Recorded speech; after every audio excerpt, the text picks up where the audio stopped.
মানুষের মতো দেখতে হলেই মানুষ হওয়া যায় না। মানুষ হতে গেলে সবার আগে নিজের ভিতরে মনুষ্যত্ব থাকা প্রয়োজন। আগে মানুষের বয়স থেকে সম্মান দেওয়া হতো, আর এখন মানুষের টাকা দেখে তাকে সম্মান দেওয়া হয়। যাকে ভালো লাগে তাকে চোখের আড়াল করতেও ভালো লাগে না, কিন্তু ভালোবাসার মানুষরাই সেই চোখের আড়ালেই চলে যায়। তর্ক যদি করতেই হয় তাহলে সেটা কোনো জ্ঞানী মানুষের সাথেই করো।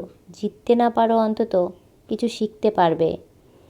লেবুর এক ফোঁটা রস যেমন 1000 লিটার দুধকে নষ্ট করে দেয়, ঠিক তেমনি মানুষের অহংকার তার হাজারো ভালো গুণকে নষ্ট করে দেয়।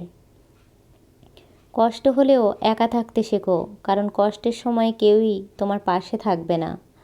যদি তুমি নিজের সাথে বন্ধুত্ব করে নাও তাহলে কখনো নিজেকে একা মনে হবে না।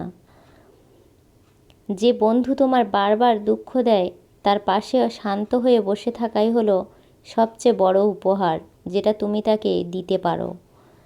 নিজের কর্ম নিজের কথায়। চেহারা যদি অচেনা হয় তাহলে সেটা কোনো বড় বিষয় হয়ে দাঁড়ায় না। আপন মানুষগুলো যখন অচেনা হয়ে যায় তখন সত্যি অনেকটা কষ্ট দেয়।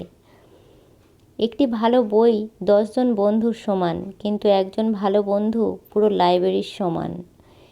যদি আপনি নিজের অন্তর দিয়ে কোনো কিছু চেয়ে থাকেন তাহলে আপনি এমন একটি জায়গায় খুঁজে পাবেন যেখানে সমস্ত কিছুই সমাধান পাবেন। 35 বছর পর কখনো বিয়ে করো না, কারণ তখন মেয়েরা অনেক স্বাধীন হয়ে যায়।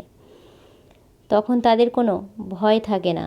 আবার 35 বছর পর মেয়েদের সন্তান ধারণের ক্ষমতা কমে যায়। তাই বিয়ে করলে 20 থেকে 22 বছরের মধ্যে বিয়ে করা ভালো।